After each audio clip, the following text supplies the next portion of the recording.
Well, good evening and welcome to another edition of the R&R Sports Report. Your host, Robert Hagan, and filling in for my buddy tonight, Randy Isbell gone, Mr. Sean Garmer. Sean, how are you, bud? Going good. Happy to be on the show today. Hey, having Sean jump on today. This, I believe, you've had a couple of guest pop-ins, but this is your Right. first time co-hosting with us this year. Yes, yeah. I've only been on, I think, like when y'all did the women's soccer thing and one other time, I think. Yeah, so it's going to be a busy evening. As we did say just a second ago, Randy gone tonight as he is over at LCSC calling games for the NAIA opening round baseball tournament. We'll talk a little bit about the opening round and how LCSC did, as well as the other 9 sites. We'll talk really quick about that, but lots of things going on. We'll I know it's tough for Sean to dive into the local sports, so we'll spend a few minutes on it, and then Sean, you're a big basketball fan and NHL fan. We're going to dive into those tonight with you. All right, yeah, excited to talk about that for sure. And besides the basketball games and the NAIA opening rounds, we talk a little bit about NBA. We are going to have a draft, sports related draft tonight with the best NBA player that has not won a championship. Mr. Sean picked the topic, so we'll be doing that here. Hopefully, right about the 7 o'clock hour. We'll see how conversations go and where we go with that. And we're kind of, sir, doing it as kind of live. We're about halfway done with our draft today. Our schedules just haven't meshed earlier in the day. Yeah, sorry about that. Had a lot going on, but Uh, hey, we can have some chaos on here too. Why not? that is truth. We'll also touch a little bit about the WNBA as uh, they kick off tonight. Caitlin Clark, the big new face of the WNBA, is was part of the opening day. They're at halftime, and we'll talk about that. We'll talk about a little bit of power rankings. We've got some NFL we're going to hit today as some big news has happened over the last few days, as we're just 4 days removed from the last show. So we will talk about that and give you the update for the AFL. We know we'll hit on that, and another bad brackets out. So we will touch on that. It's going to be a busy night. So let's just jump right to it as let's talk about bad brackets really quick. You weren't on the last episode, but you were part of the 90s comedy. You and I had a great time with Eric. We Yeah, got him all riled up with that one. So yeah. don't forget. He was pretty upset about. It was another one of those he didn't do too well. So No, another third place for him, and spoiler alert: if you have not watched the Bad Brackets episode this week, it was about the best Major League Baseball. I am gonna drop a spoiler, and Mr. Eric Watkins gets another third place finish. So make sure you go check that out on YouTube. Just like, subscribe, and check out Bad Brackets on YouTube there. Let's just drop really quick and look at some scores before we get into the local stuff. In NBA right now, the New York Knicks lead 54-45. 5 minutes left to go in the second quarter there, and then Denver, Minnesota kicks things off about 7:30. On the NHL side, Boston leads Florida 2-1, and the other game happening tonight is going to be Vancouver against Edmonton. That's going to be slated to start at 6:30, so we'll drop in on those. And as far as Caitlin Clark, they back underway. 3 minutes left to go in the third quarter in their game. Connecticut leads 62-51 in that game. what are you most likely wanting to see out of tonight's action? Are you more excited to see what happens with this WNBA, or are you living right now as your Dallas teams are still both in the playoffs for NBA and NHL? Yeah, the WNBA thing is interesting just because they've gotten so much attention now with Caitlin Clark coming in, and I mean the whole rookie class is really good, and so like there's so many eyes now on WNBA that wasn't there in the past. I feel like, and it's starting this whole revolution in I feel like in women's sports that has been there a little bit with soccer, but I think it's the first time we're really getting that with like more as with with Caitlin Clark with college basketball and now with the pro basketball. So that's cool. I have a contingent of people that work with me that are Knicks fans. I know Rain's a Knicks fan as well, but he doesn't Mhm. really watch basketball.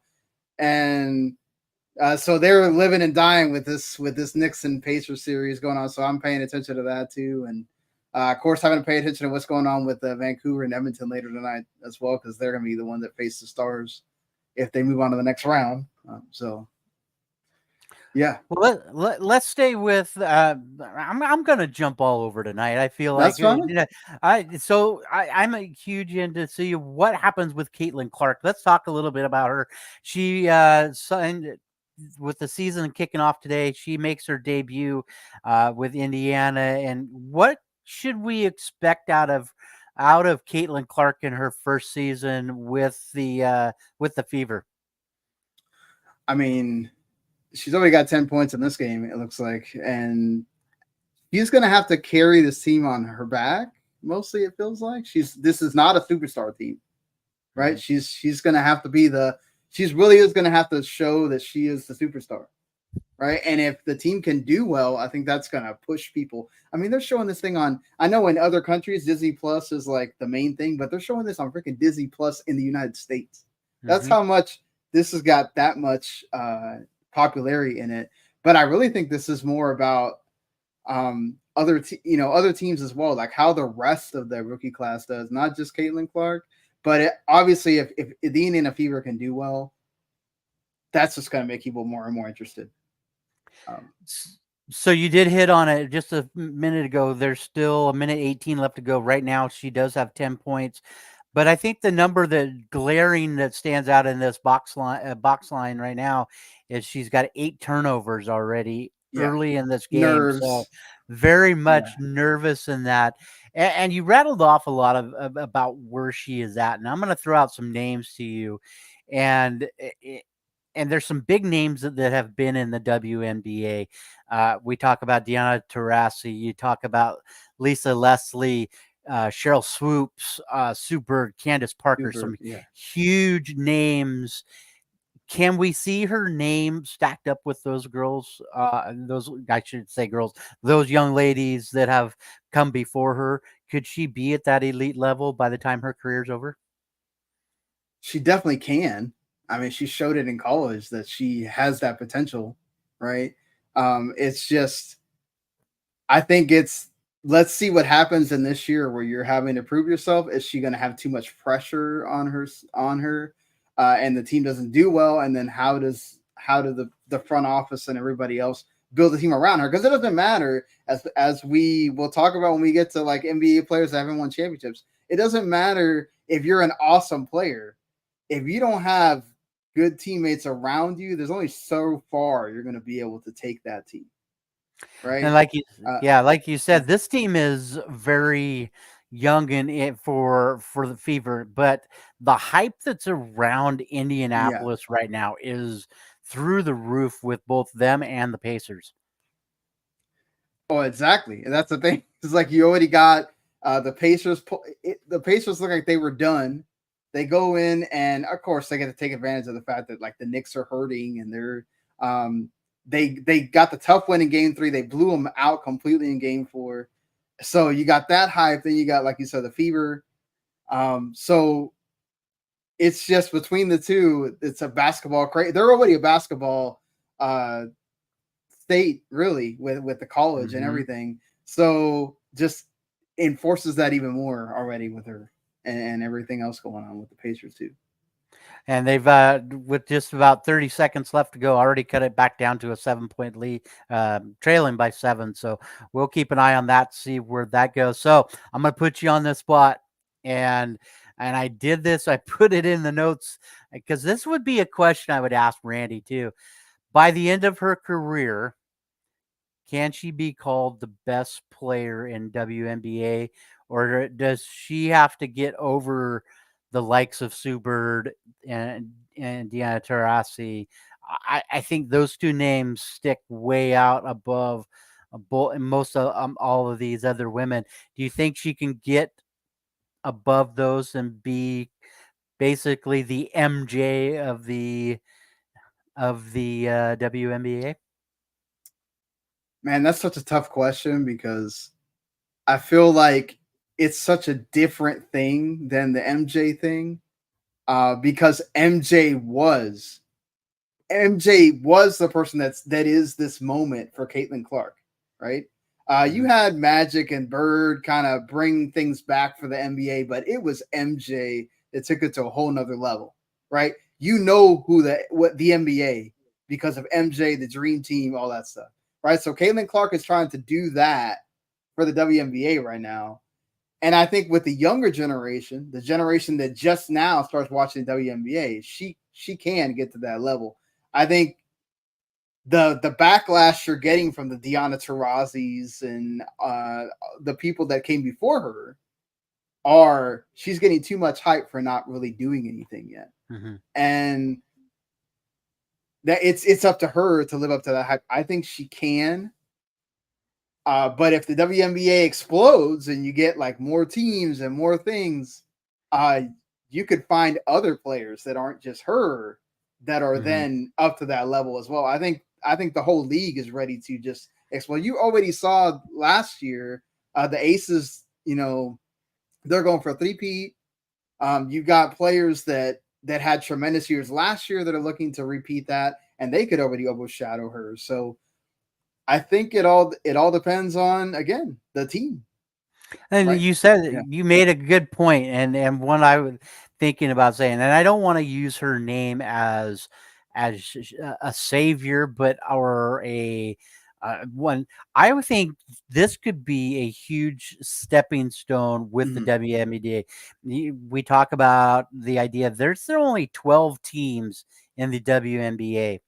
When could do you think we could jump up and see 16, at least 4 more grow within the next couple of years I think they're already with the planning on talent it. we're seeing it? I mean, there's Yeah. gotta be some more growth happening within the next, 5, 10 years of seeing there's a possibility that we could even match what the NBA has. Yeah, I mean, they already showed, I think it was like now obviously this is like one time they were I think they showed the ratings of the final for Mhm, the college sports, the women's college sports, and how big it was compared to all these other men's sports, right? Like women's sports is on the rise, period. And then like you bring this catapult that is Caitlin Clark and the rest of this like rookie class that people got to know in this like last college year of college or whatever, and you keep adding on to that with more people watching the college game, hopefully beyond after Caitlin Clark is no longer there, and then she's going to bring that into the WNBA. I think definitely you're getting expansion. I think they've mhm. already talked about that. I think that's just a matter of time, whether it's next year or the year after that. They're gonna, the TV deals are coming up for the NBA, so that means the WNBA is gonna be involved with that too. Like, does it go to NBC, right? Because then the WNBA would also go to NBC as well. How much is that going to factor in? You're now gonna probably be able to put them on regular NBC more, and not just be on ABC or whatever here, sometimes here and there. So that's going to make a difference. More eyes on the product. So there's a lot of things coming just in time for all of this to just explode right now. Yeah, there's so much talent that we're seeing, and one of those names is Brittany Griner, and Yeah. that was one name that popped up a few times doing a little bit of typing and research, and now seeing that she's going to be indefinitely out for the Mercury. How does this affect this toe fracture affect the Mercury as they kick things off for their season?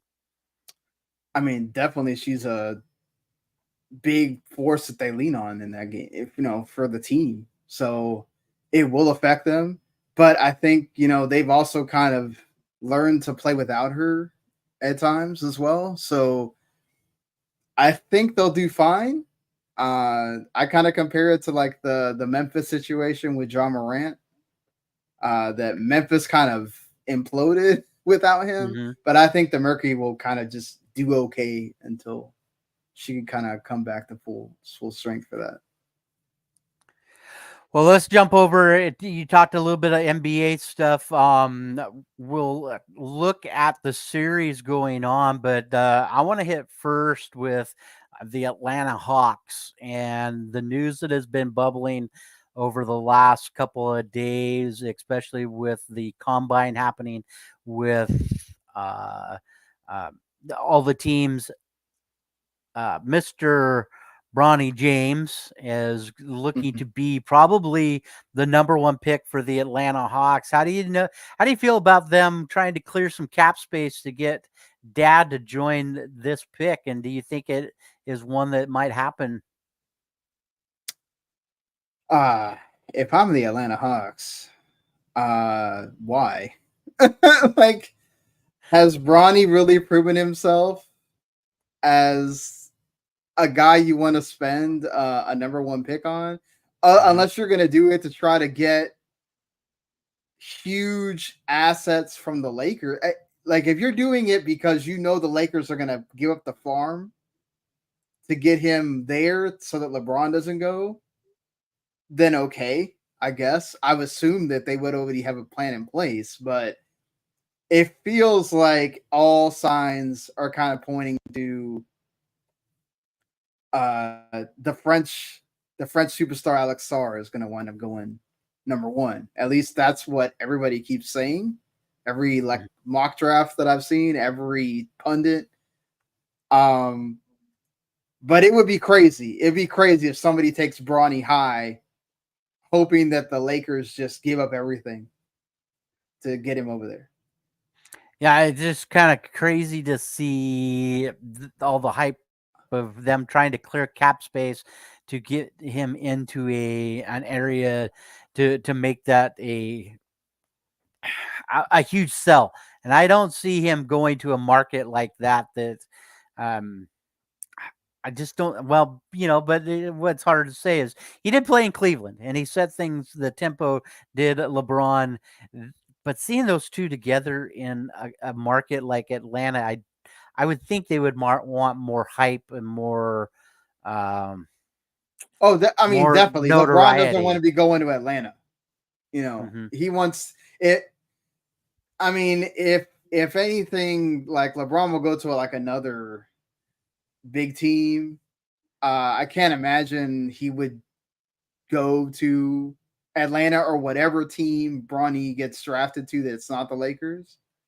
Hmm. Just to go over there, unless it's like one of the major teams, right? Like, we're talking about one of the contenders. Like, let's say, I mean, well, could Denver even afford him? They got so many other players. Um, would Dallas want him if, say, they drafted Bronny? Like, I just like, would the Knicks want him? Like, I just don't know how many teams want to deal with that. Hmm. Like, even though LeBron is still one of the greatest players ever, do you want him at the end of his career? Yes, he'll be happy. Yes, he'll be motivated to play with his son. But I don't know. That's going to be like a circus that if things don't go well, do you want that on you? And I feel like the Lakers are probably the only team that can deal with that circus right now. So, yeah. It seems like that is the circus area or the team that anything is possible at this time, and it's not the feeling. And at least for me, it's not the feeling of when it was Magic and Worthy Oh, yeah. and Jabari. I mean that is it. So it's just crazy to see how that team has really changed and evolved, even from when it was Kobe and Shaq. It just doesn't feel like the same Laker vibe, at least to me. Yeah, definitely not. It's weird. They actually won a tournament. It just wasn't a tournament that you want to win, right? And the fact that they were barely able to make the play in, they made the playoffs outright, and then the Nuggets are the chance for a reason. It feels like that's not where LeBron should be. It feels like that team's not good enough. Um, Anthony Davis is a circus in himself, and that like sometimes he plays great, and then other times he's either injured or he plays like not the superstar he's getting paid to be. The rest of the team, you've got some nice players there like Austin Reeves and etc. But it's not like it feels like they've been trying forever to get that third superstar there, and it hasn't hit right. And like so, I don't know. I feel like LeBron, if he really wants to win again, unless his whole thing is just okay, I want to play with Bronny until like I'm not good enough anymore, then cool, whatever. But if he wants to win another championship before he retires, his best option may be to get out of there because they're not going to be able to build a huge team around him if they're having to give up people. They're having to give up players and stuff like that just to get Bronny over there and then pay LeBron and you know. Before we jump to the conference semifinals, you made a comment just a second ago, and it perked my ears. And like we said, Randy and I don't talk a lot of NBA because neither one of us follow it near as much. But how did you feel about the in-season tournament that the Lakers did end up winning? I think it's a good idea, right? As somebody that's somebody loves soccer, football for people that are out of the U.S. The Champions League is amazing, right? If that's what you want to get to eventually, where you're inviting European teams like Real Madrid and Barcelona and teams from Germany and teams from other countries, cool. If this only is ever the NBA having the what is essentially like their version of the FA Cup, or not even the FA Cup, the League Cup, which is it's the same teams all playing each other, but in a tournament in the middle of the season. I think it's not great. It's not the stuff they did with the court and the jerseys and all that stuff. That was cool. I'll agree with that. They did a good job of making it feel different. But it's just like it's a novelty. It's a thing that I don't know that the players might care about it because they're getting extra money if they win, right? Whatever. Mm-hmm. But nobody's going to care about it as much as winning the Larry O'Brien Trophy at the end of the year. It's a consolation prize that unless you're going to like let's say even MLS has that thing where it's MLS against the Mexican teams and they have a whole month where they have this tournament. Just get somebody outside of the NBA. Get teams outside of the NBA and then you make it interesting.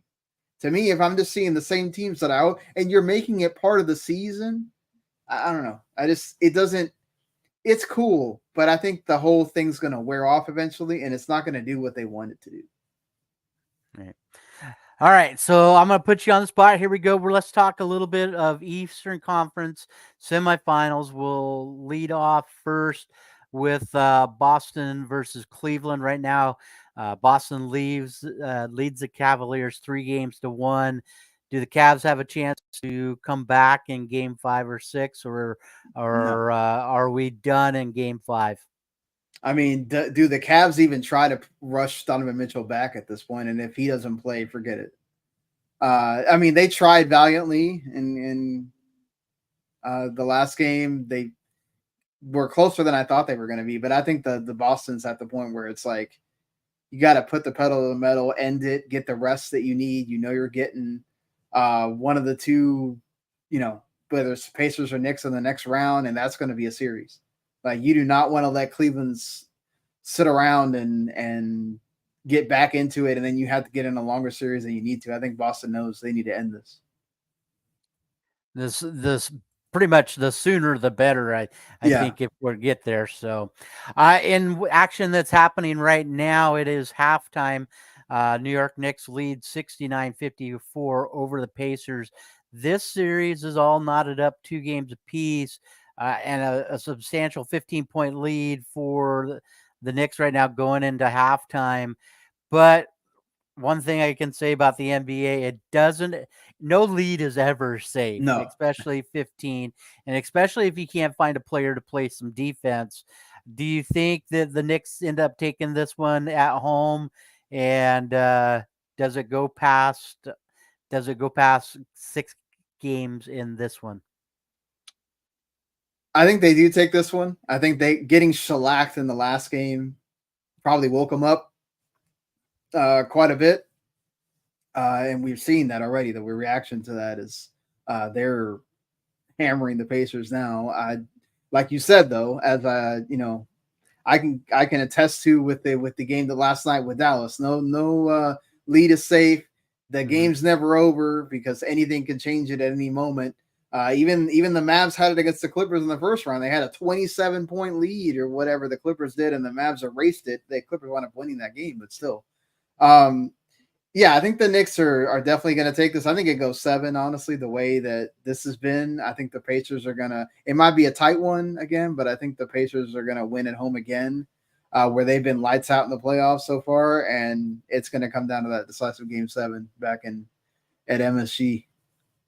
Yeah, and we talked about it. The hype, it's everything that's going on in Indiana right now.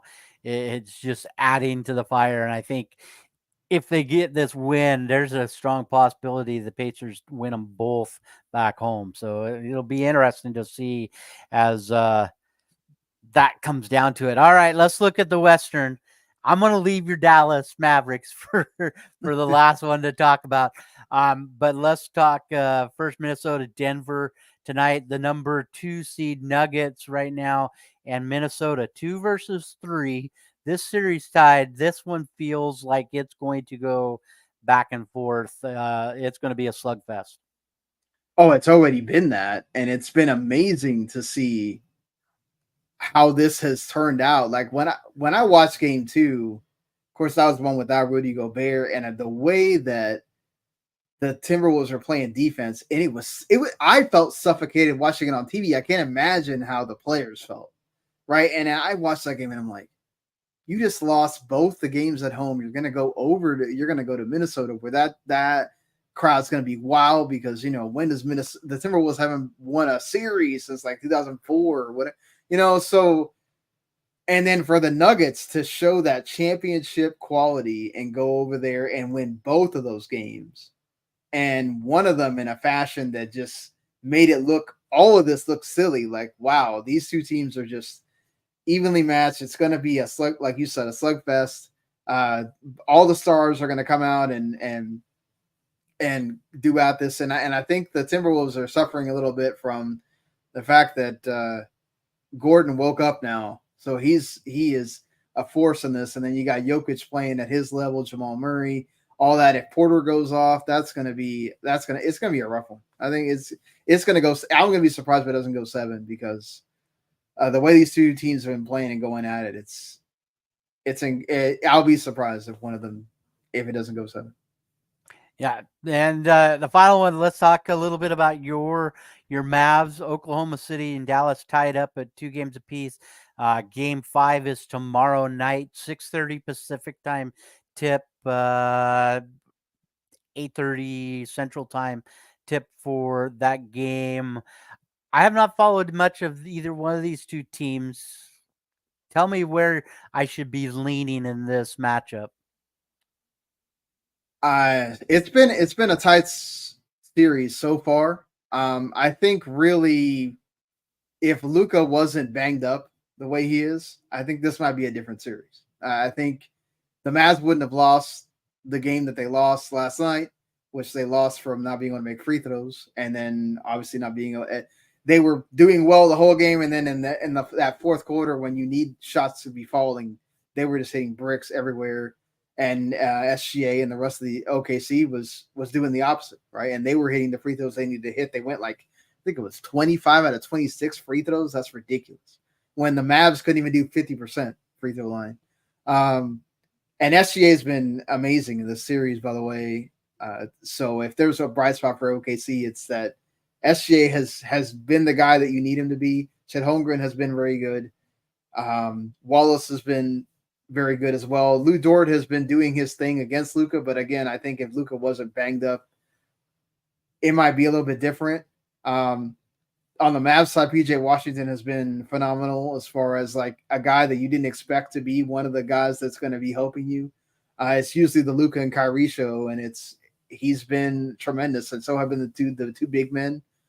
Honestly, I feel like Dallas played not as well as they should have at the end of the at that end of the stretch. I look for them to bounce back in this game.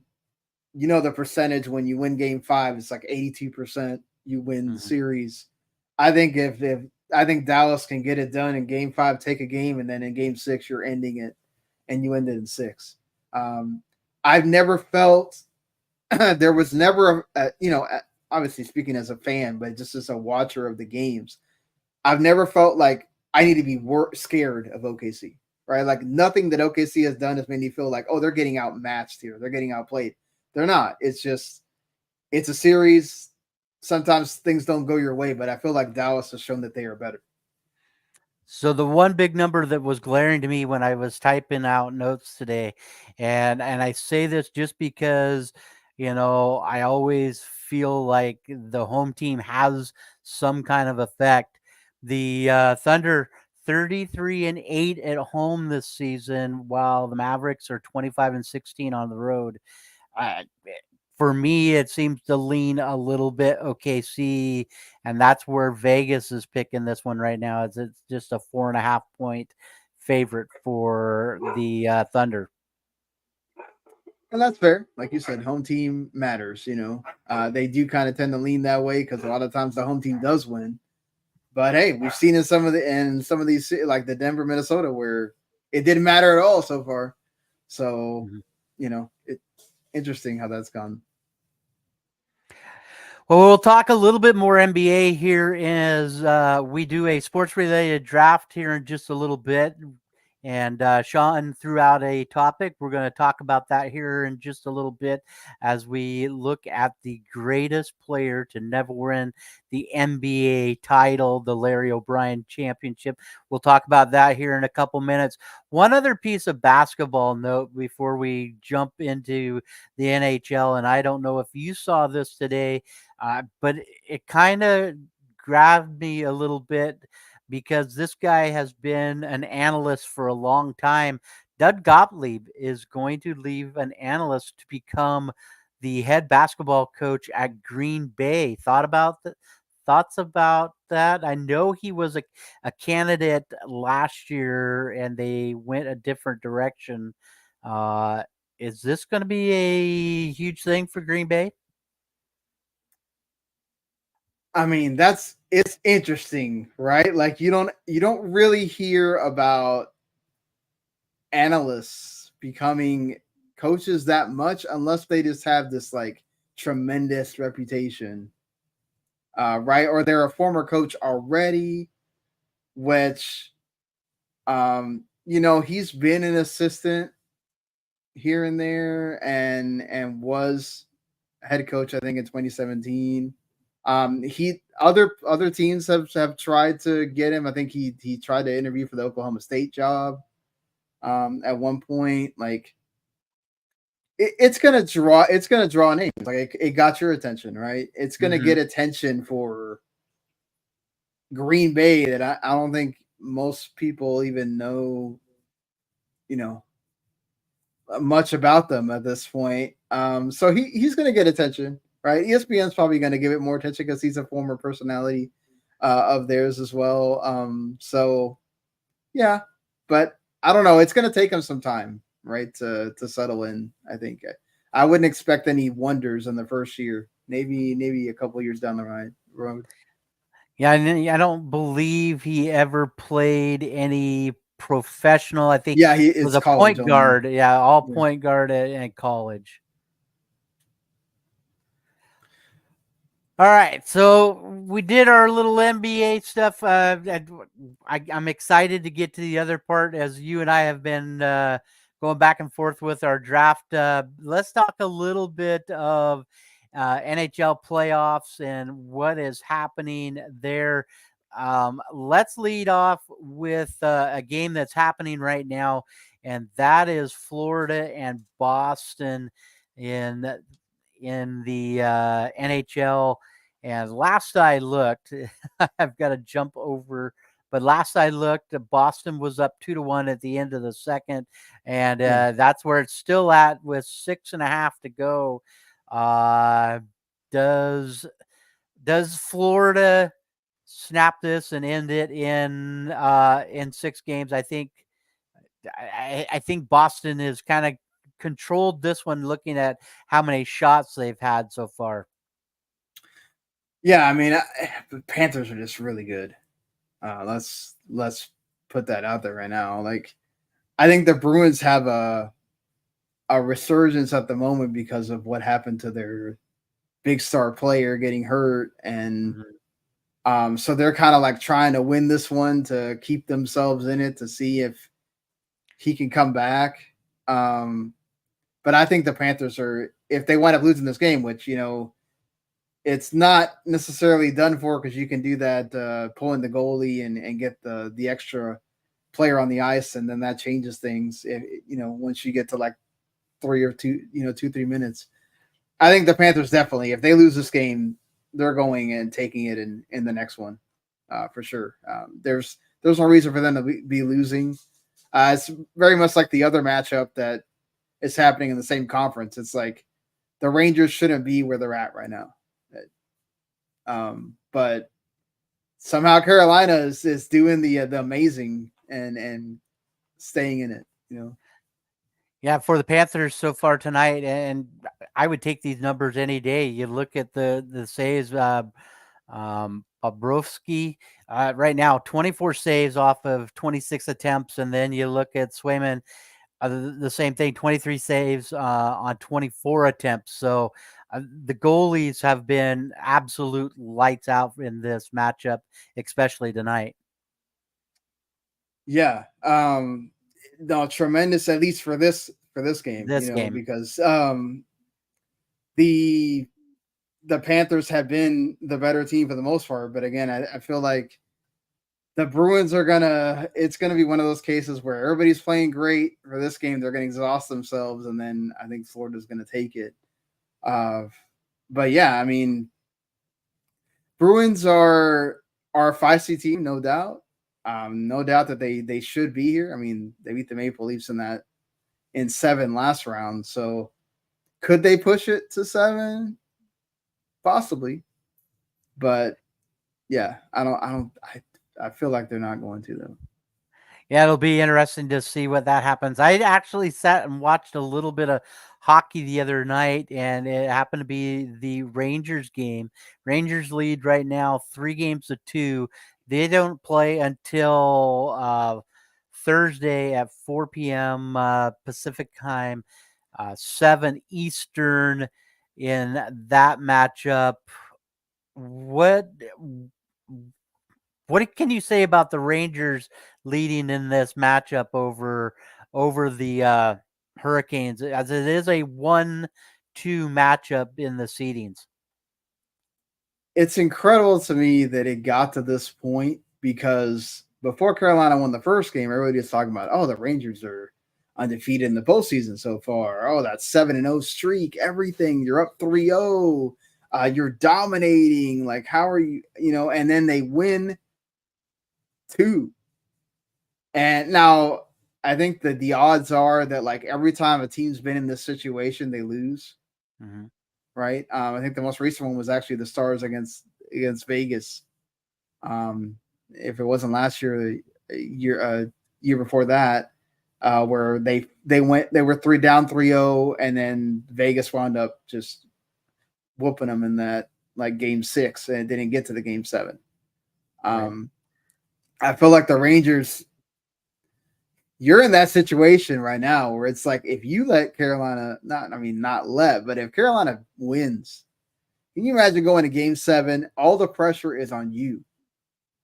Like that is a mountain to climb at that point. Can you imagine like going? I mean, it's happened in hockey before. It's not hockey is one of those where like we have seen the big comeback before like that, but it's insane to think that you get to that point and then you're at home and you might just completely collapse. Heads are gonna roll if you even let it get to that point. Well, let's talk a little bit about this series, and one thing that I looked at is some scores and all that.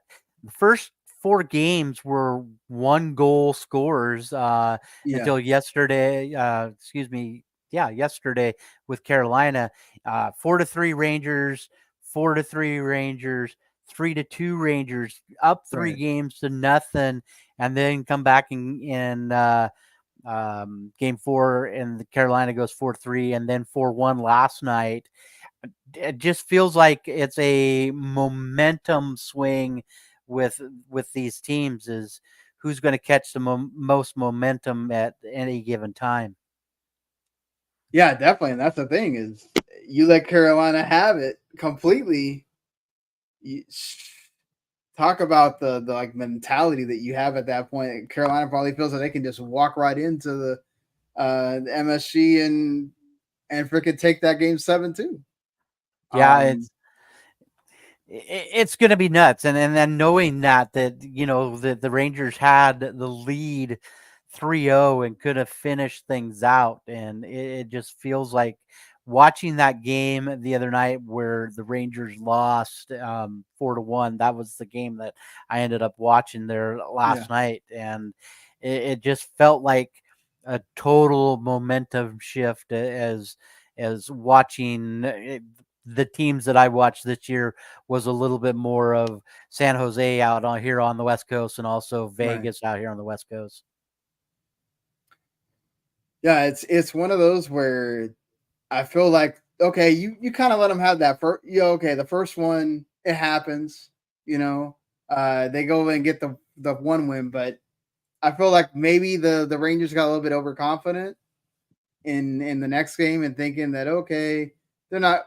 We're gonna go in and do this, and I think Carolina just absolutely just shellacked them on the floor, and now they're having a real okay. They're in this. They're not. That wasn't just a consolation win. They're in this feeling like they can do it. And it's up to New York to kind of shut them down or face consequences at that point. Yeah. All right, let's turn our attention a little bit to the western side. We're going to start with your team, and and they lose a heartbreaker in the very first game in Uh, overtime, 4-3. I don't want to rub it in or anything like yeah. that.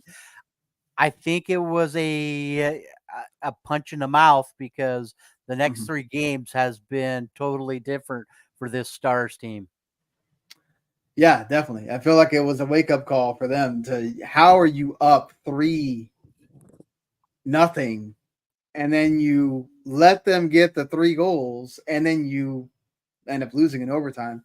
And I was worried. I was like, oh gosh, here we go. And somehow they went into Colorado and won both of those games and did really well in them.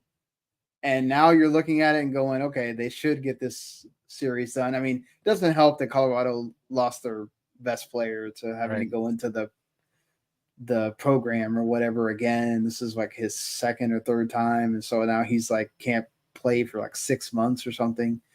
But Ottinger has been amazing as well, the goalie, and Wyatt Johnson just turning 21 now, uh, doing some incredible stuff in the game last night. Scores a shorthanded goal and a power play goal. Like only Gretzky's done that before the age of 21. I mean, just the team is I mean they are that number one ranking. I was worried about it with they had to knock out the champions, Mhm. right? And Vegas made them work for it, but I'm glad that they took the sucker punch in the first game. They've been losing these game ones. I don't know why they're doing that, but then you go and take it the way you have and show that you really do deserve to have this number one ranking and you are one of the best teams in the NHL.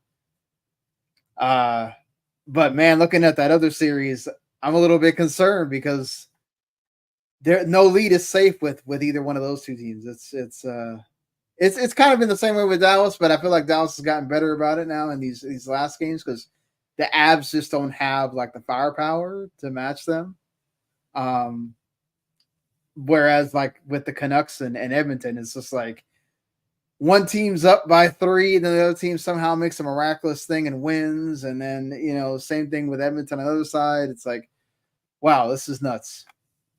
So with that being said, we talk a little. You talked a little bit about it. Game will be tomorrow night in Dallas. That game's going to be on ESPN. But with doing all the show notes and everything, I was a little concerned looking at and seeing the injury report of who's out now. Some of these guys are listed day to day. You've got Hintz, you've got Seguin, you've got Marchment, who are all day to day. Any worries about going against this Avalanche team with these guys uh, hurt and not knowing whether or not they'll be back tomorrow night? Yeah, I think Sagan's gonna be okay. I'm worried about Hintz because that looks like a significant injury. Um, they played okay without him, but you don't want to be without him for extended period. Mhm. So I think they might think about sitting him for if possibly for this game. You're at home. It's 3-1. You should put them away, regardless of Right. whether you still got other players on this team that are tremendous. And even though they're kind of doing the makeshift backline thing with the defense, they're still doing well. And the way Ottinger's been playing is, I would expect the Stars they should win that game. And you talked about it a second ago as Vancouver and Edmonton is very important to you because we think you're going to get through with Dallas, but now Vancouver leads this one 2-1. It has been very close matchups in both or all three of these games. What do you see in this one as they are going to play in Edmonton on later tonight?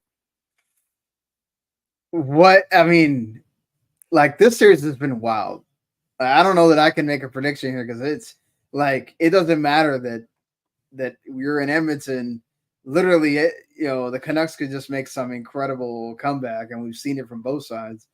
Um, I kind of give the edge to the Canucks a little bit as far as the series goes. The way things are going, I wouldn't be surprised if Edmonton ties it up, and this at least goes 6, if not 7. But I still give the edge a little bit to the Canucks in the entire series.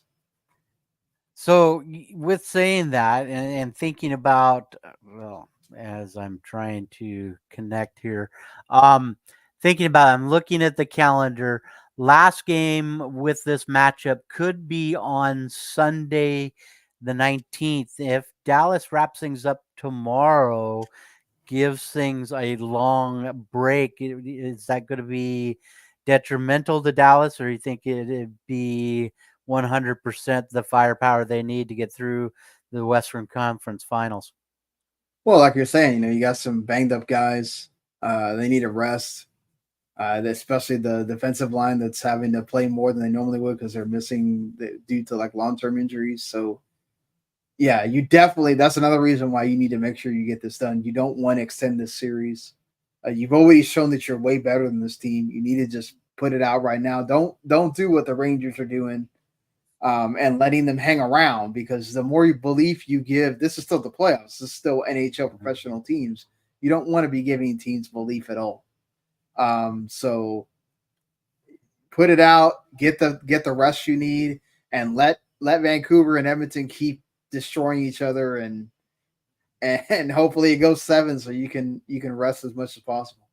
This is one thing I do like about NHL compared to NBA. NBA, like, all right, we're gonna have a game about every 4 days, 3 days, Yeah. even in the playoffs time.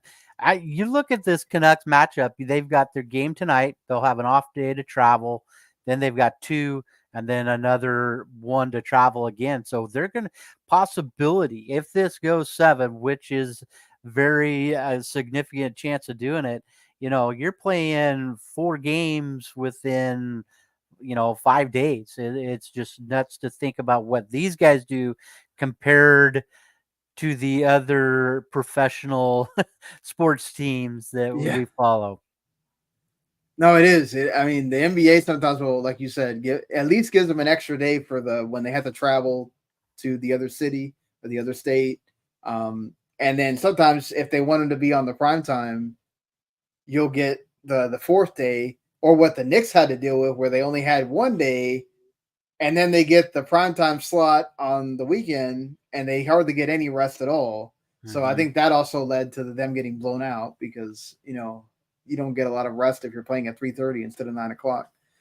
So yeah, it's funny how the way the NBA does it. They just want to make sure they have the best matchup on the same. They try to keep them on the same day mostly, so they can keep the same matchups. But they will do that thing where they give the extra rest, and sometimes I'm like, don't y'all think that's kind of unfair to some of these teams or whatnot? But NBA is weird. They can't even start on time, for goodness sake. No, So they can't do that. All right, it is final for the WNBA, and Caitlin Clark does pick up her first loss as a professional. Does finish the night 32 minutes, 5 of 15 from the line, 4 of 11 from 3-point line. Finishes with 20 points. She had 10 at halftime. So decent numbers to start with. mhm. The only number, like we did talk about a little bit ago, she's got to clean up the turnovers, but that could easily be the nerves in that one.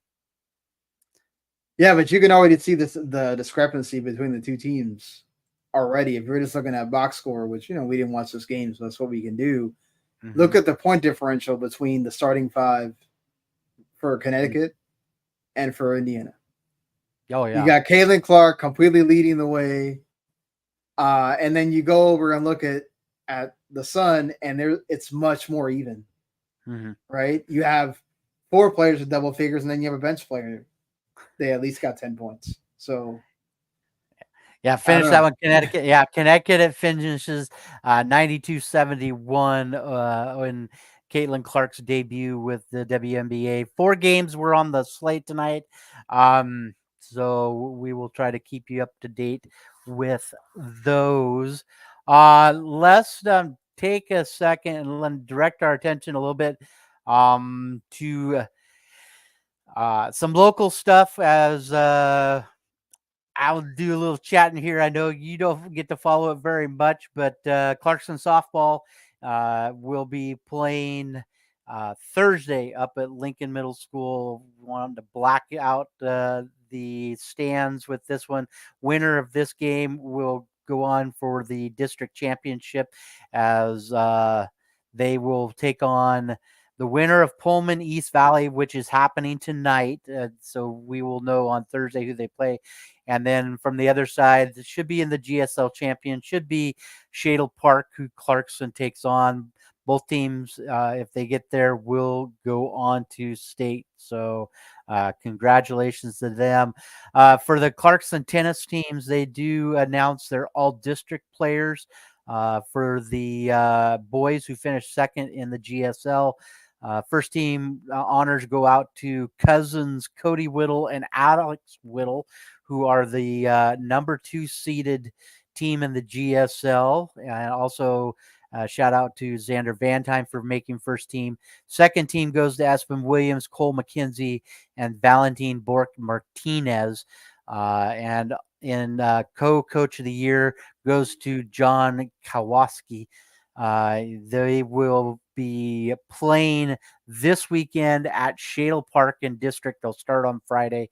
We'll try to keep you up posting info on that. For the girls, All State, they do finish first in their in the district, and their district honors come down. First team goes to Gabby Mills, Olivia Gustafson, and Ella Levitt, who are doubles partners, along with Kayla Fry and Eloise Teasley. And second team honors go to Daniela Lucas and Rachel Gall. And Clarkson's head coach, Margie Denton, comes away with the coach of the year. Again, they will start things off. They will be playing at West Valley up in Spokane on Friday to open up tournament play. For Lewiston softball, their season comes to an end on Saturday. They played Capital and fell to the mercy rule in 6 innings, 12-1. They do finish the season 15-11. A great turnaround this year for the Lewis and Bengal girls. So it will be an interesting finish on that one. Again, Randy will be calling one of the games. We're not sure which one, if he's going to be calling the 1A or excuse me, the 2A or the 3A game on NFHS on Saturday. So keep an eye out on the page. We'll let you know where he's going to be traveling, as he's a busy boy this week. He's got high school then, and then he's right now the possibility of doing 9 games of the opening round of the of NAIA Baseball World Series. Let us touch a little bit about the Lewiston bracket. Yesterday, British Columbia defeated Embry-Riddle 5-2, and the Firestorm of Arizona Christian defeated Oklahoma City 10-3. And LCSC came away with a huge victory over British Columbia 8-1 yesterday. Today's action has been a 2 big blowouts. I have not yet heard a updated score from the late game, but for the early game, game 4, Embry-Riddle defeated Oklahoma City. So Oklahoma City's first team out of the Lewiston bracket. Embry-Riddle is playing tonight against British Columbia. That is a loser out game. But the bigger news happens to be in game 5, and that is Arizona Christian upset the hosts, Lewis Clark State College, 11-0.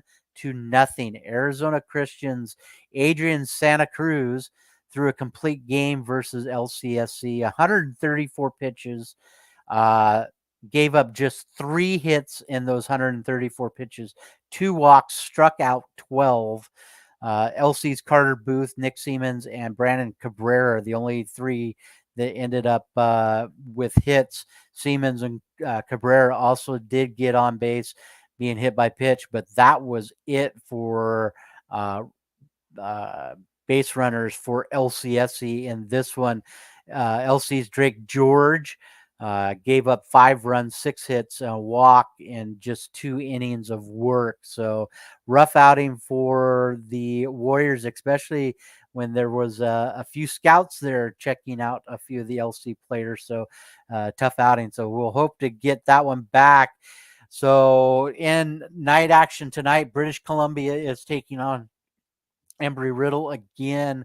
That is a game that should be happening should be through the first. I'm trying to pull up our stats right now and see if I can get upside. Right now, bottom of the 4th inning, Embry-Riddle and British Columbia are tied 2 apiece. So the loser goes home. Winner will go to game number 7 tomorrow afternoon at 2:30. So you follow much of the NAIA baseball, sir? I do not. It is unbelievable, the athletes coming out of these competitions and what these guys are doing. Firestorm, Darren, coach from Lewiston High School, Lewiston Bengal coach Darren Trainer, told us going into this week, watch out for Arizona Christian, and they are proving it right now. Let's take a look at a couple of the brackets really quick. We look at the Fayette bracket. Tabor 1-1 right now. They took care of Northwest Iowa 6-5. A lot of weather issues in Hattiesburg and in Shreveport. They're making up games, playing 3 games today and 3 games, possibly 3 games tomorrow because of the weather happening in that one. One of Randy's picks out of the Kingsport bracket, Freed Hardman, goes 2 games and out. They are the first ones to be eliminated in that one. Tennessee Wesleyan, the team I took to come out of Kingsport, is leading in that one 2-0. And the shocker for me, Bushnell, who knocked off Lewis Clark State College last week in the Cascade Conference tournament, is already eliminated from the Lawrenceville bracket. They lose to both Oza and also lost to Louisiana Christian there. The big news coming out of this one, the number 2 team in the nation, Georgia Gwinnett, has lost a game and lost to Faulkner. Faulkner right now out of Alabama is 2-0 so far in the bracket in that one. So be looking in that one. If you're watching brackets, that's the one to watch. Southeastern Fire, the number 1 team out of the Lincoln bracket, they are handling their business right, and they've won both of their matchups. And out of that bracket is Science and Arts, who Lewis Clark State played earlier in the matchups. And again, like we said, lots of rain, weather issues in Shreveport. And I'll ask you, sir, how has the weather been in your area, as Mississippi and Shreveport has been extremely hit by this weather? Here it's actually been normal Miami stuff where you either get rain sometimes or you just get a lot of humidity. So, Yeah, so yesterday they suspended in both of those. So looking for Shreveport bracket and the other in Hattiesburg bracket, they will probably be making up some extra games in those. And the last one, a team that was here last year, Mid American Nazarene from Kansas, already eliminated in the Upland bracket. So if you'd like to catch up on more information, make sure you go to naia.org for information about the opening rounds. Randy's got all of the games calling out of the Lewiston bracket, and it's a basically win and get in now. Lewiston has to win to make it into the World Series. The automatic bid is no longer, and so he is calling game number 6, 2 games tomorrow, and possible 9th game on Thursday. So that is your up to date on the opening round of the NAIA. All right, sir. I'm going to ask you where you want to go. Do you want? Let's start. Let's do our draft. We okay, we we talked let's a go little there. bit about it. You're listening to the R&R Sports Report here on YouTube. You can also catch us on Facebook, Twitter. Follow us on all of those platforms. And I know you added on to your platform, sir. Why don't you give a shout out to some of the stuff that you do? Yeah, I'm mostly. I used to do a football show that Randy was on for a little bit, football to the max, and then Eric and I did a soccer one as well at one point. So I've done sports before, written about sports for various places, but I mostly focus on video games nowadays. As you can probably see behind me for watching the video stuff. So video games to the max is usually where you can find me doing podcasts every week, and that's with the WTM Network. Um, you can find me on WTM Sean on Twitter, or I'm on other places as well. So yeah. All right, so I dropped this to you. I told you that Randy and I do our draft on it, and I said, "Hey, do you want to do a draft?"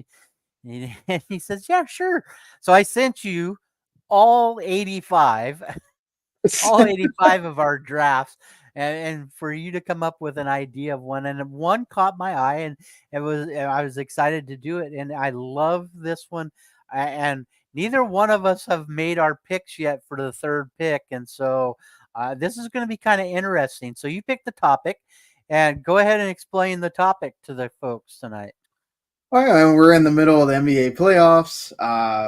I think the NBA, more than a lot of other, professional sports, the great players get judged on how many rings you have or you won.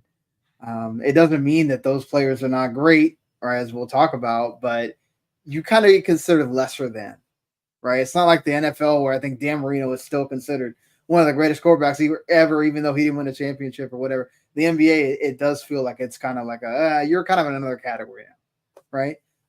So like looking at if you NBA players that never won a championship, and like if we could, I didn't know at that point how many we were going to draft, but looking through, I was like, dang, there's been a good number of great players that never got to do that, Yeah, never got to that moment. looking at some of them, and I'm not going to chime in on one of them yet because one of them is till still to my heart, one of the best ones. I'm not drafting, but he's still one of my favorite players to ever watch play when things were a lot when I was younger, as I Yeah, am substantially older, sir.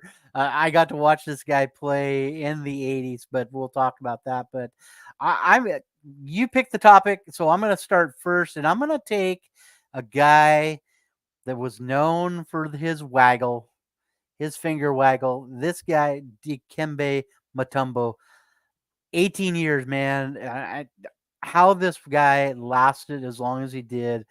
He, at the very beginning of his career, didn't have, it did. I remember him not being the most muscular person. And he did a lot of work and got his body where he could be physical. But man, 18 years, 13 playoffs, four-time defensive player of the year, three-time blocking champion, two-time rebounding champion, three-time all-star, eight-time, or excuse me, three-time all NBA, eight-time all-star, the Hall of Famer, but he played for so many different teams. He played for the Nuggets, the Rockets, Atlanta, Philadelphia, New York, the Nets. Um, and I think the big thing was he averaged over 10 rebounds per game, which is awesome. yeah. He was almost a double double every night, 9.8 points per game. So he was consistent to get at least a double double. So my first pick has to be Dikembe Mutombo. He is also just he was one of the more like he didn't have he has an accent when he speaks, but he was Mm-hmm. one of the more charming people to hear him like do an interview or talk about how the game went or whatever. It's just it was one of those guys like you wanted to like. Mm-hmm. And he was also part of the first ever number 8 over number 1 where the Nuggets beat the Sonics, and I remember that, and it still stuck with me like where he that ending moment where he's like exasperated holding the ball and on the floor like crying, I think, and it's because it was such a like huge moment for that. Like you never see that in that, it's like the 16 over the 1 in March Madness. At that point you Mm-hmm. never seen it. And then also like just you didn't really think about shot blockers. All right. Like shot blocking wasn't this big thing until he came and he made it a highlight reel thing that you wanted to see. So but we go from blocking shots to making shots because my selection, the third all time scorer in the NBA, Karl Malone, who, my God, man, this guy, um, just his accolades in the NBA are absolutely just phenomenal. Again, he obviously in the Hall of Fame, two-time league MVP. He played for almost 20 years. Um, he got really close so many times with, had to face Jordan twice, lost in both those situations. Then he went and joined the crazy '04 Lakers team with Gary Payton and then Shaq and Kobe, and then that's the team that got whooped by the Pistons Mm-hmm. in the finals, and he didn't get that ring. But I mean, just he leads in so many categories: steals, rebounds, blocks. The only one of 3 players in NBA history with 20,000 points, 10,000 rebounds, and 5,000 assists. I mean, the when you talk about like one of the greatest players ever, even though he didn't win a ring, like he is up there with with in a very elite class. Right, right. And that's the thing is you mentioned uh, a group of individuals, and he was on that team for a reason. Him part of the dream team with the Olympics, hands down, was probably one of my favorite players to watch. Him and him and Jordan play together, and then you add who I'm taking for my second pick, and I'm taking a local boy.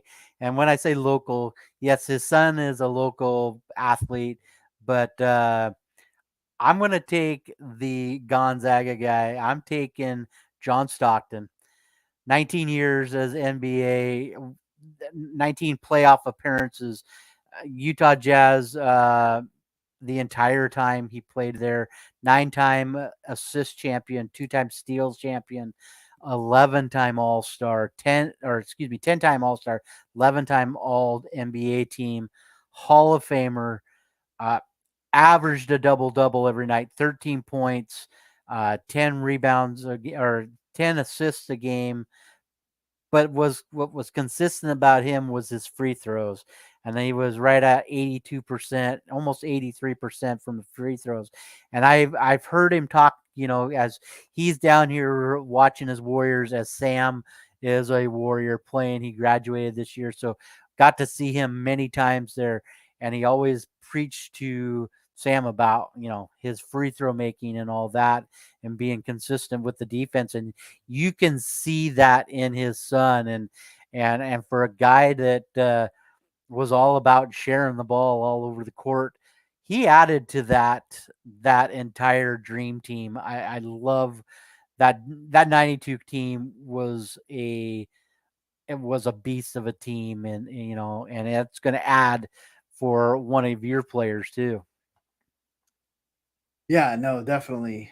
And it's crazy for Stockton as well to just he's so far ahead in assists and steals that I don't even know anybody's ever gonna Right. like Jason Kidd is like number 2 and he's not even anywhere close.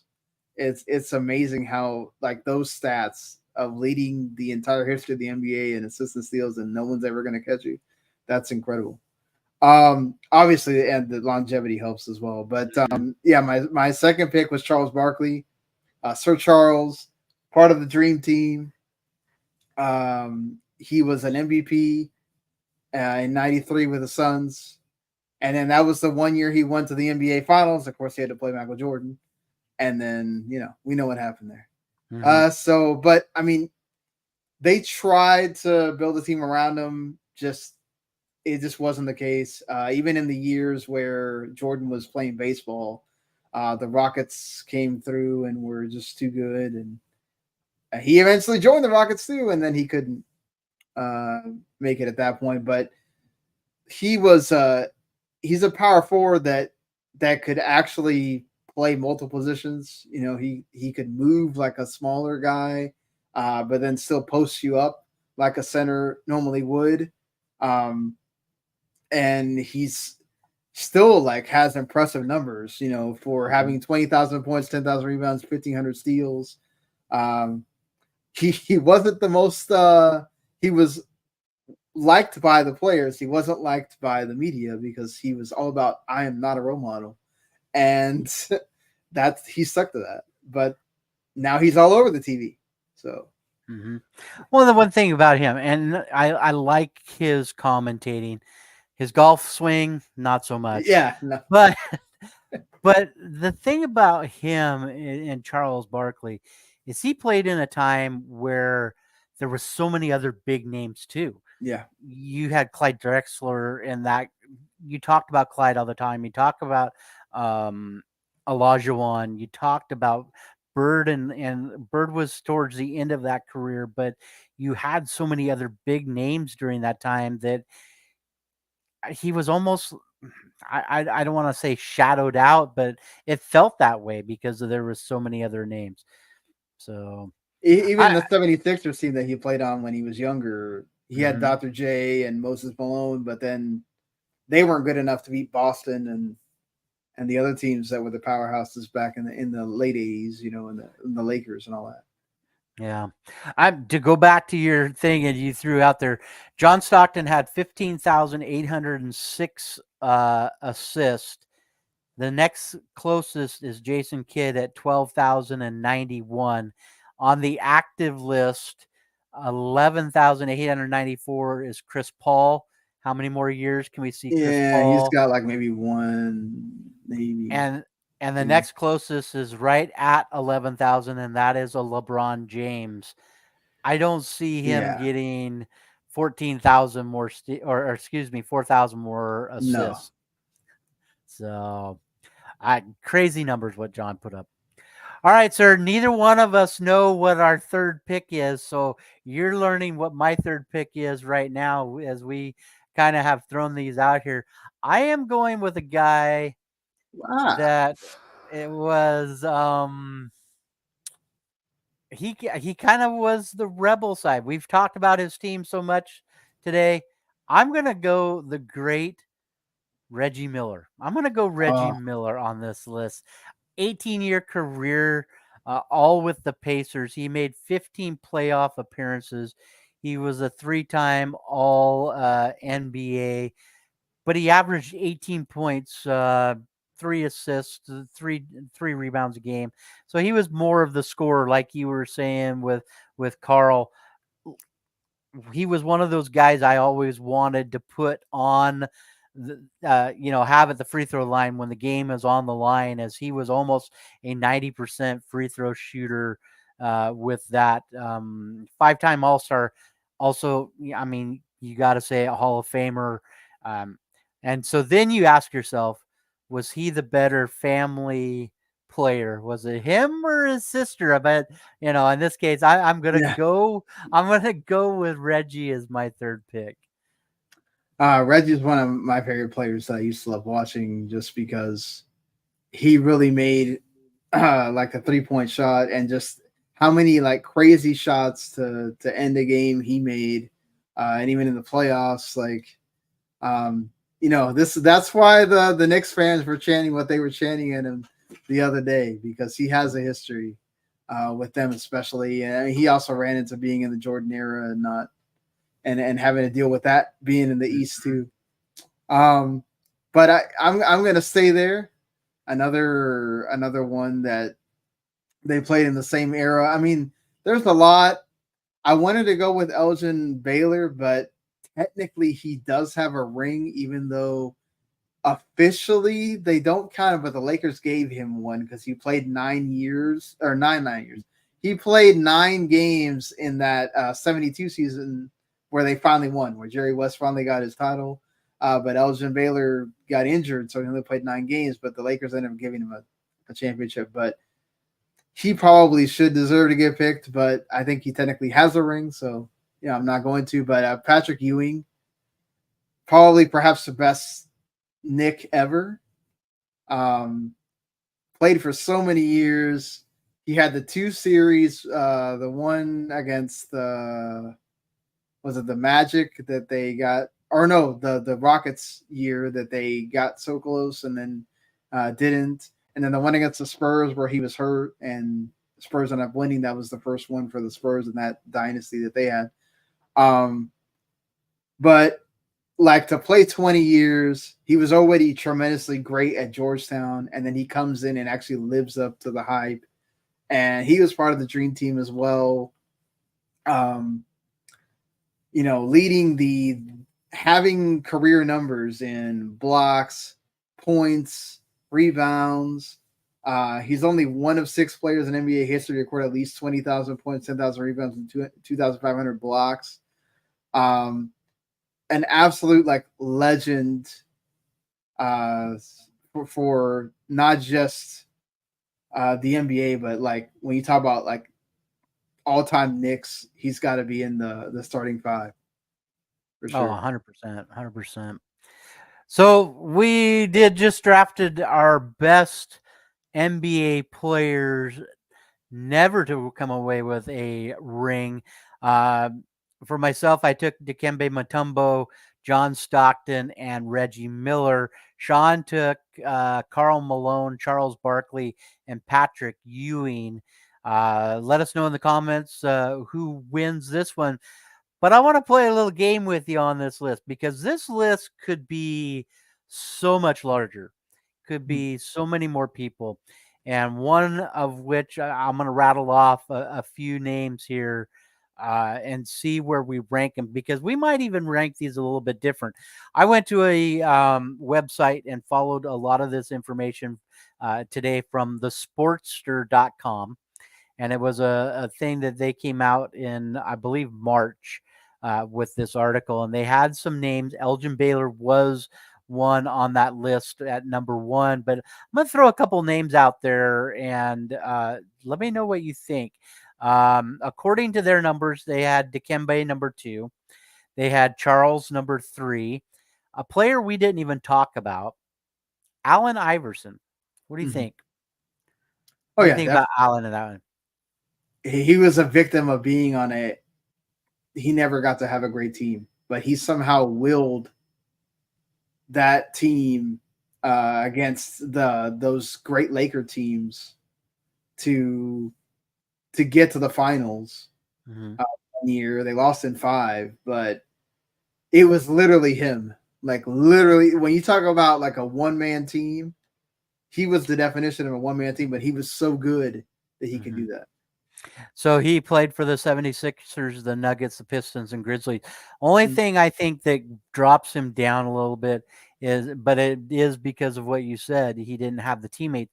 Only made 8 playoff appearances in his Mm-hmm. career. So, another name we didn't bring up, and that was Steve Nash from the Suns. Yeah. Steve Nash, 2-time MVP. Tremendous player. I mean, you talk about like in the same mold of a John Stockton, Jason Kidd. He was about assists and steals, and he really was like that. I guess modern day point guard, right? He's there to Mhm, facilitate. He still got his points, but he wasn't like this, like you see the point guards now, where they could be the guys that score 30, 40 a night or whatever. He was a former Maverick for a while, played with Dirk when Dirk was younger. It's unfortunate that he's the only one of the three trio between Dirk, Finley, and Nash that never won because he definitely deserved it.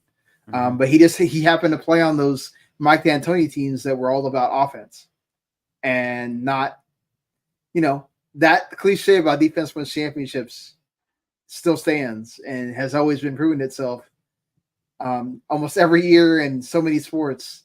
In basketball, it's no different. They never really got defensive on that team. It mhm. was always about trying to outscore somebody else. And when you're playing with those uh, tremendously great Laker teams against those teams, you're not going to win. All right. All right, I'm going to rapid fire 3 more names out and tell me if they are in your list there. They do have Reggie at number 7. The other one, Vince Carter at number 8, Yeah, Tracy McGrady at number 9, and one that I wanted to say in my pick, but I knew he just didn't have enough stats. And he played for more teams than I remember him playing for. And that's the great Dominique Wilkins. I'm a huge Dominique yeah, fan. What he did in Atlanta, scoring champion, 7-time All MVP. But he played for Boston. He played for San Antonio. He played for the Magic.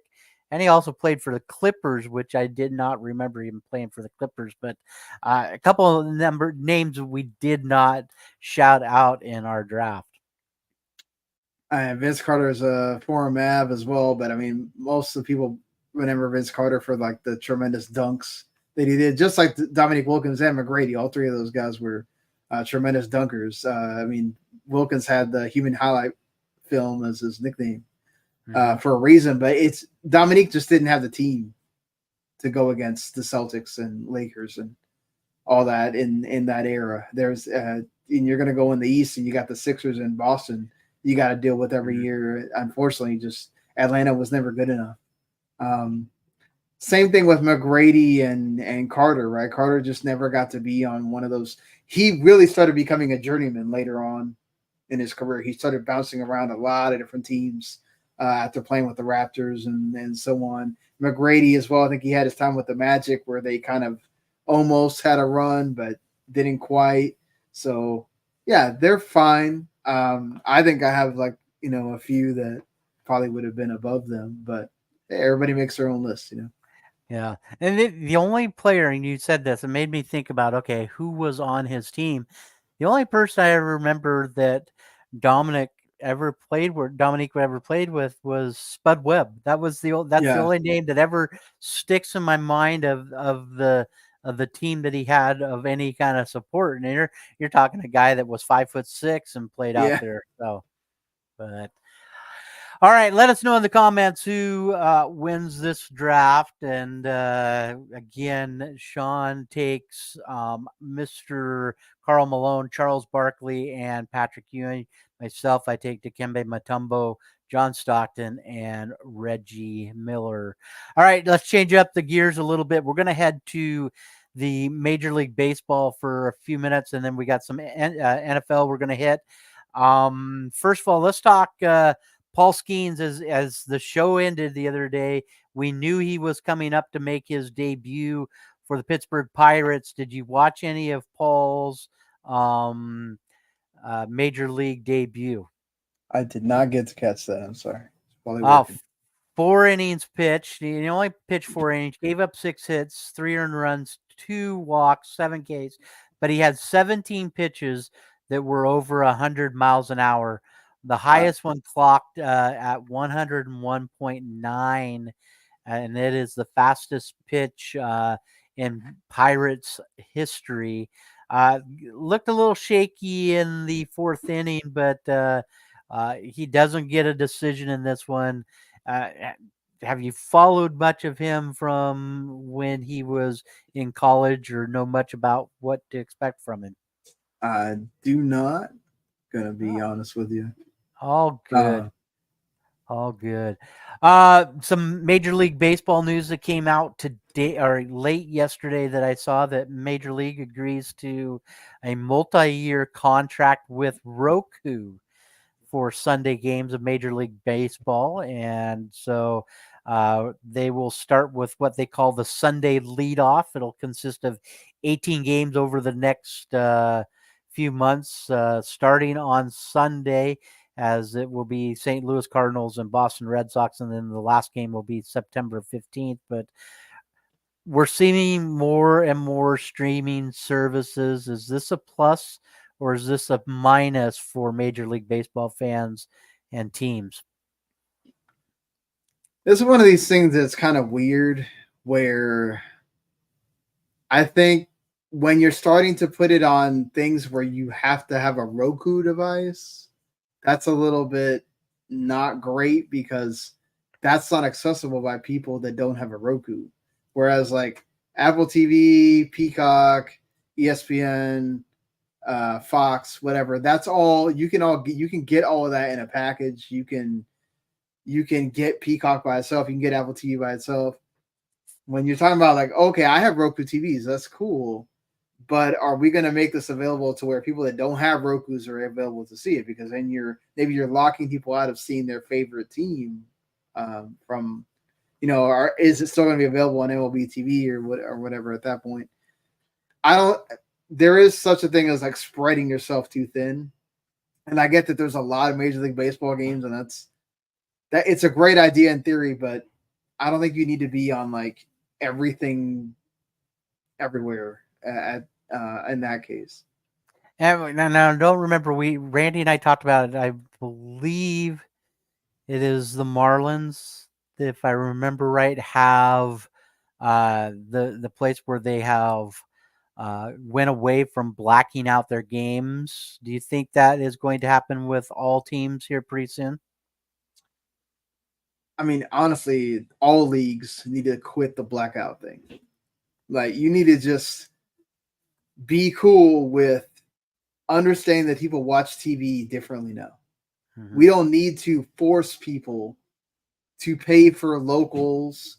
Like I have a deal with Comcast where I have to pay to have the local channels, because the way my apartment is, it costs more to go buy antennas and try to figure it out and make sure you can watch the channel and all that stuff. It's like people want convenience, and people need to learn to accept streaming as it's an alternative. It doesn't mean that you need to. I just think that like having blackout stuff doesn't help anyone. If I live in the area and I want to watch something off of if I'm paying for that NFL Plus, for example, and you're telling me that I have access to watching those games on my phone, don't tell me later that there's blackout rules apply when you didn't tell me that. Like Yeah, I just think it's this blackout rules thing. This needs to go away for every sport eventually. I get it that VPNs exist anyway, so if you want to make it to where like, oh, you still have a region lock, that's whatever. But blackout rules are just annoying. Yeah, that's a major thing with us in the Northwest. Not so bad for Randy because Randy is a Yankee fan, but for me to catch any Mariners game, I Mm-hmm. have to find other ways around it. Even though I have T-Mobile, I get the MLB TV package with my program, but I still cannot watch Mariner games. So it's just Oh, a it tough still gets thing. blacked out through there too. Mhm. Yeah. Still gets blacked out. So hopefully we get through those restrictions pretty soon. Like you said, there's so many different ways, and we see that especially with WWE now going to Peacock, and it's going to be going away from. And I think it's going to YouTube if I remember right. It's It's going going to away from Netflix now. Raw's or going on Netflix. Netflix. Yeah, Yeah. Netflix. So it is. So I mean, we're all doing something different to watch it because we can't keep dealing with the cable folks and the satellite people. So Yeah. all right, so I told you we were going to do our power rankings. I did message Randy. He did give us his power rankings last week. He has shook up his a little bit. He keeps the Braves at 5. He moves up the Philadelphia Phillies. He had them 4. He moves them up to number 2. He keeps the Dodgers at number 1. And then he drops the Orioles to 3, and his Yankees, he drops 1 spot. A little shocked there. So for Yeah. him, he's got the Dodgers 1, Phillies 2, Orioles 3, Yankees 4, and the Braves 5. Who do you have right now in your top 5 power rankings for MLB? Okay, I think I had the Yankees. I'm not looking at Yep. the thing that you gave me right now. I had Yankees, Braves, or no Orioles. Yeah, Yankees, Orioles, Braves. Yeah, Yankees, Orioles, Braves, and then the Dodgers and Phillies at number one. Are we not for me, I don't have Philly up there quite yet, but like Randy and I've always talked, I mean, until Memorial Day, things are like a roller coaster, especially with me. I dropped Cleveland out of my top 5 for the first time in a couple of weeks, and so is it still too early to make a decision on these teams?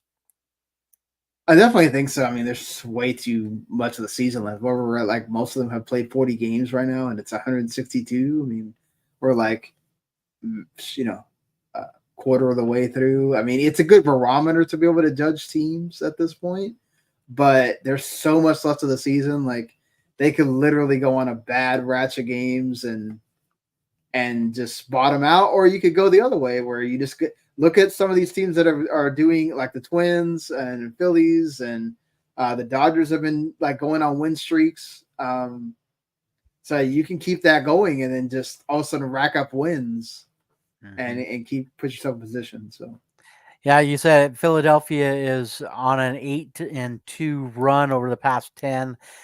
They are the first team to make it to 30 wins. So fair enough having them up there. For me, I'm going to keep, I dropped the Guardians out, but I gained back in the Braves. So I put the Braves at 5, the Yankees at 4, Orioles at 3, the Phillies at 2, but that Dodgers lineup is still so dangerous with mhm. Shohei, Mookie Betts, what they can do. So I'm keeping them number 1 until they can prove it otherwise in that one. So, all right, sir, we've got a couple more things to talk about. One, let's dive into the NFL. I think the biggest news that came out in the last 4 days from the last show we did on Friday is the contract extension for Jared Goff. How do you feel with Detroit giving him a 4-year extension with for 170 million guaranteed and up to 212 million dollars? This is the NFL, right? You got to pay your quarterback because it's not like you can guarantee that you're going to get a quarterback in the draft that's going to do amazing. I mean, we had a unique class of like CJ Stroud just stood over everybody last year and he lived up to the hype. I mean, the other two kind of just, you're playing for Carolina and then what Richardson got hurt a lot for the Colts. So um, I think you have to pay him. And look at what he did last year. Look at what that entire team did last year. You want to keep him there. Uh, he's lived up to that trade so far. So why not pay him? Yeah, and they made a huge adjustment. Dan Campbell has to be one of my favorite coaches right Oh yeah, now in the NFL. What mentality and how these guys want to play for him. They just want to play 1000% hard for him all the time. So gonna be I interesting think if he gets more conservative this year or mm, not. fair with that. Another signing that I did notice that did make me kind of scratch my head a little bit, but knowing that the Bills had to make a change now that Diggs is gone, they do sign Marquez Valdez Scantling to a 1 year deal, worth 4.5 million, in that one, uh, 1.2 in incentives.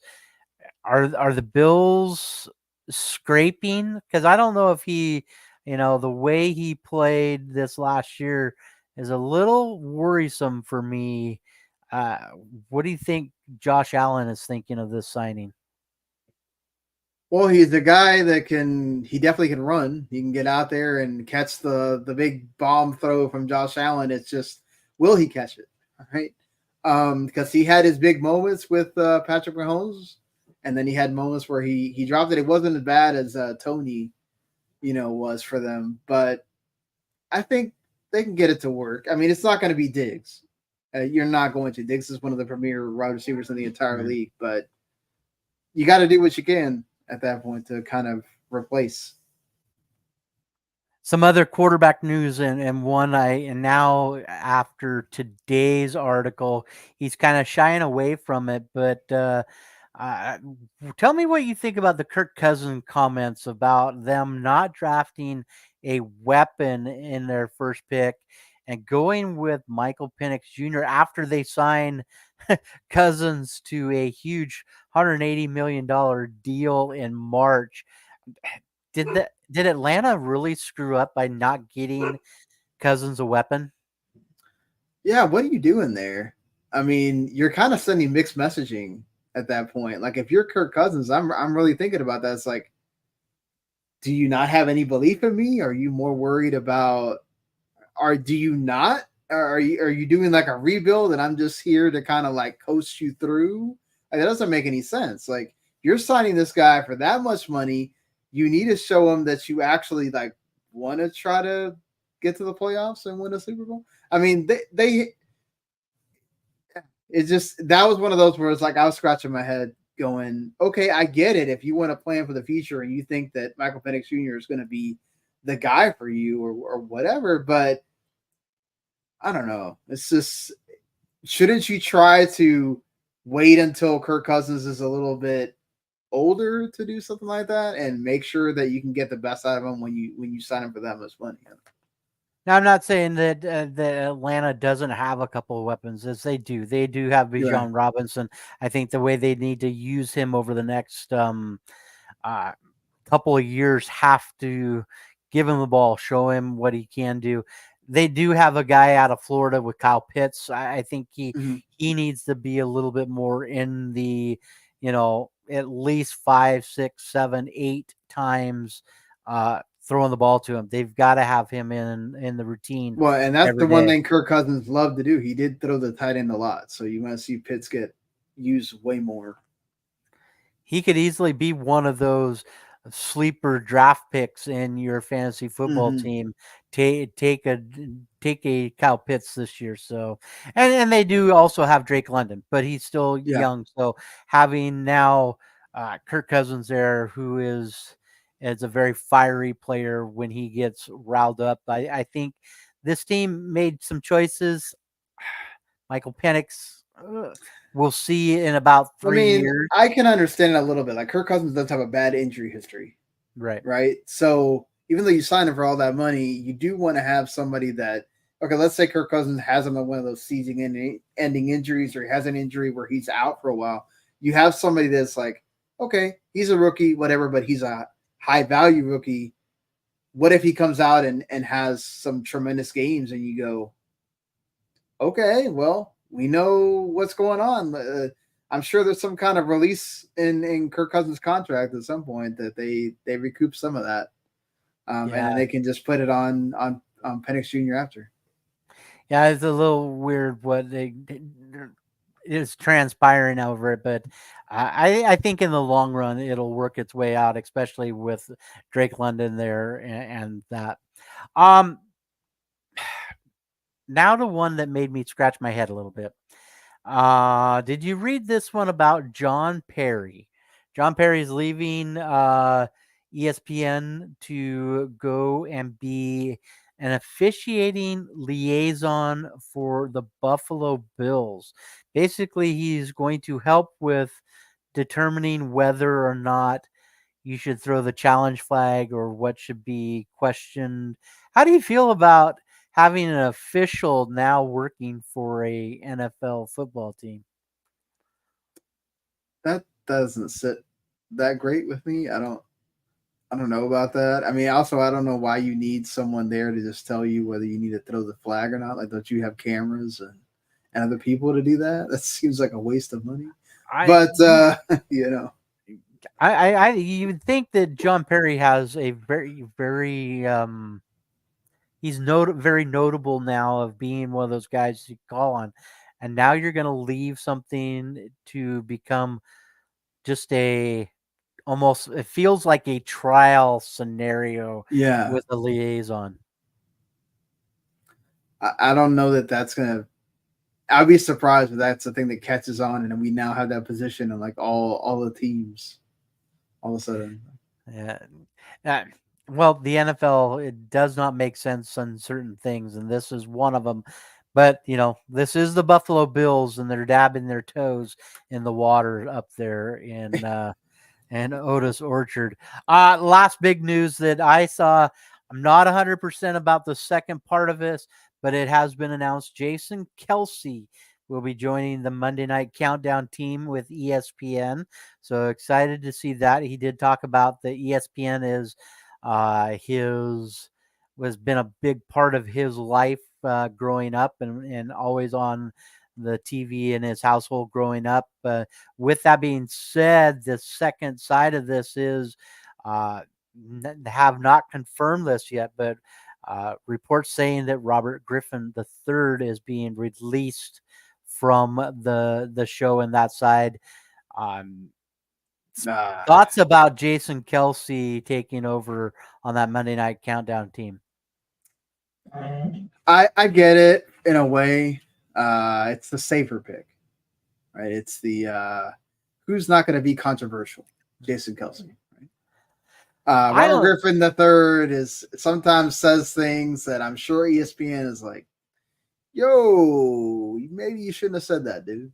He had all that drama with his former coach with Jay Gruden on Twitter for a while. Like, that's one of those things where I get it. He's always been kind of unfiltered, and that's what's cool about him. But that's where you kind of got to learn to be a professional sometimes and just say, I'm not going to do that because everybody's seeing it. Unfortunately, Twitter's open to everybody, and you don't think ESPN saw it? Like, Yeah, the other side of that, though, if you've watched any of Jason Kelsey's New Heights, some of the stuff that he says is a little on the shocking side too. So yeah. it'll be But interesting that's a how. podcast he does with his brother. He doesn't have to, he doesn't have to But conform to anything. right, So, right, yeah, and that's been the hard thing watching Pat McAfee and what he is doing yeah. and listening to stuff now with ESPN picking up their podcast. So it'll be interesting to see um, how Jason does this year. So with that being said, the other big announcement, we'll jump to it before we look at the schedule. Randy and I kind of predicted some schedule stuff. But let's throw it out there, sir. It has been announced that your Dallas Cowboys, and the Cleveland Browns will be the Sunday afternoon game for Fox, and that will be the first game for Mr. Tom Brady. Are you excited to listen to Tom Brady call a Dallas Cowboys game? Not really. But I'm sure it'll make it even more. I mean, not that the Cowboys need any hype about anything; they already are hyped themselves.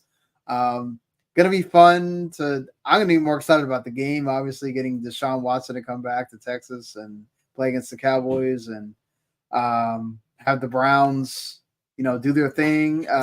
Browns were one of my favorite teams to watch last year. So gonna be interested to see what the new look Cowboys are gonna look like with all the stuff they got going on.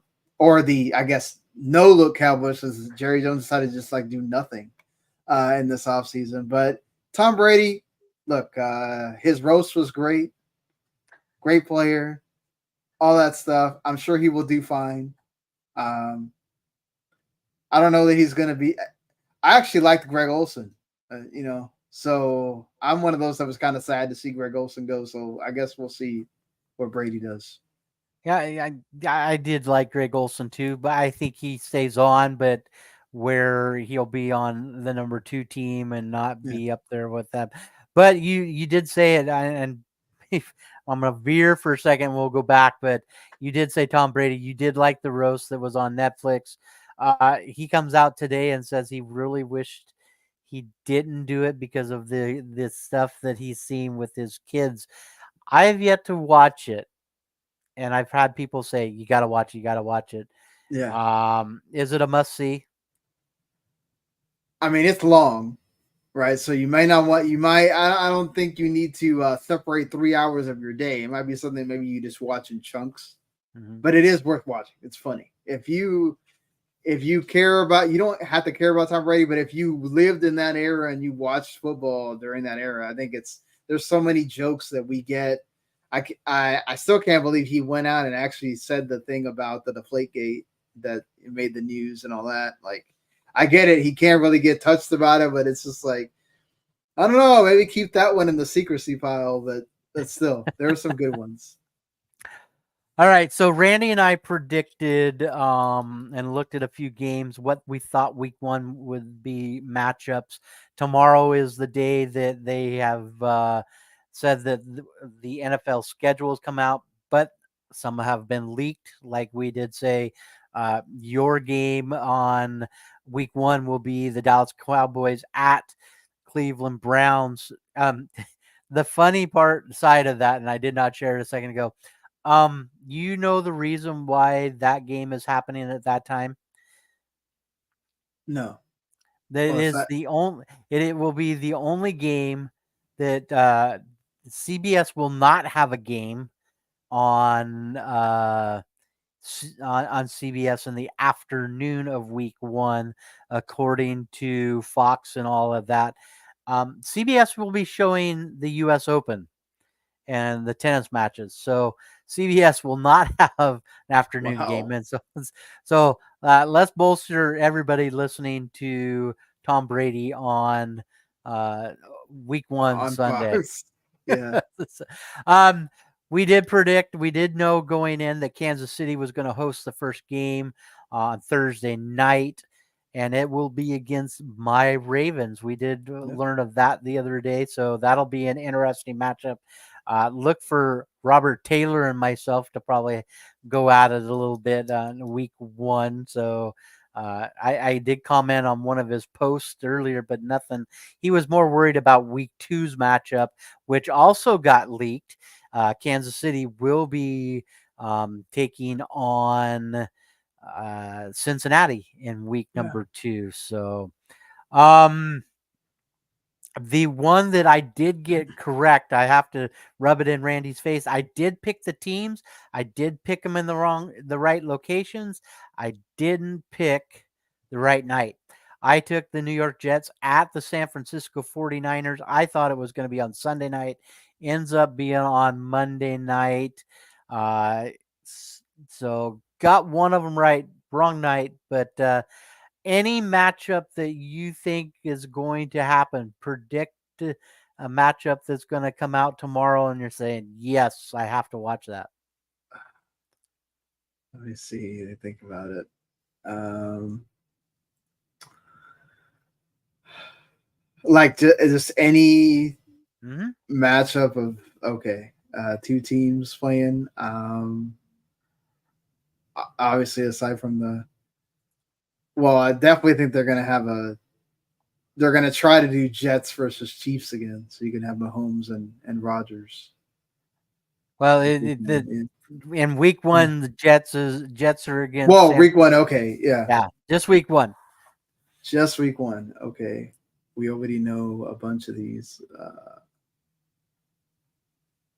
There's probably gonna be some kind of divisional matchup. We both Yeah, kind of thought Dallas versus the Giants. yeah, because So that's now that always that's not been there, yeah. I would say Giants Eagles maybe then. that Then would yeah, be yeah, and they have not announced a Sunday night matchup. That might be a cool Sunday night game. yeah. Who knows? So, and the other one is we talked about the streaming side of it again. Amazon Prime picks up a big matchup in week number 2 with their season kicking off. Buffalo versus Miami. So a replay of Tua versus uh, Josh Josh Allen. Allen. Should be good. Both those teams, if OBJ can stay healthy, I mean, you get the Dolphins being even more electric than they can be with the team that they have already. And the Bills, let's see how they kind of revamp and get going with this season. Yeah, it'll be interesting to see what happens. Excited for this schedule to come out tomorrow. I'll have I believe I'm going to take my tablet with me, so I have it at school loaded up. So hopefully we can see something come across there Yeah, anytime tomorrow. So excited for that schedule. All right, so let's wrap things up. I know you're not a huge AFL fan, but we got to do this for Eric and Randy and I. Let's recap week 9. Another tough loss. I did bring it up. My Geelong Cats lose. We've lost 2 games in a row. This one they lose to Port Adelaide 101-95. Hawthorn, Randy's Hawthorn Hawks come away with a win over St. Kilda 58-53. Hawthorn now with 2 wins in a row. So crazy to see. Uh, Eric's Western Bulldogs bounce back and uh, beat the pants off of Richmond 133-42 after losing to Hawthorn last week. And then we feel bad for our buddy Harry. Harry's team's still struggling. Gold Coast defeated North Melbourne 120-52. And Adelaide and Brisbane finished their game in the draw, first draw of the season, coming in week number 9. We look at the games this week, and we're going to have an early game and 5 games that will be televised this week on Fox, FS2, all of them this week. Gold Coast will be taking on the Geelong Cats. That is a recorded one. That'll happen Thursday morning Pacific time, 2:30 a.m. And then on Friday, Sydney takes on Carlton, 2:40. And then Eric's Western Bulldogs, they will play at 11:35 on Friday. And Randy's Hawthorn Hawks will be on TV Saturday, 10:20 scheduled game on that one. So lots of games happening. Like I said, if you've got Fox Sports, make sure you search it. Look for Aussie Rules Football.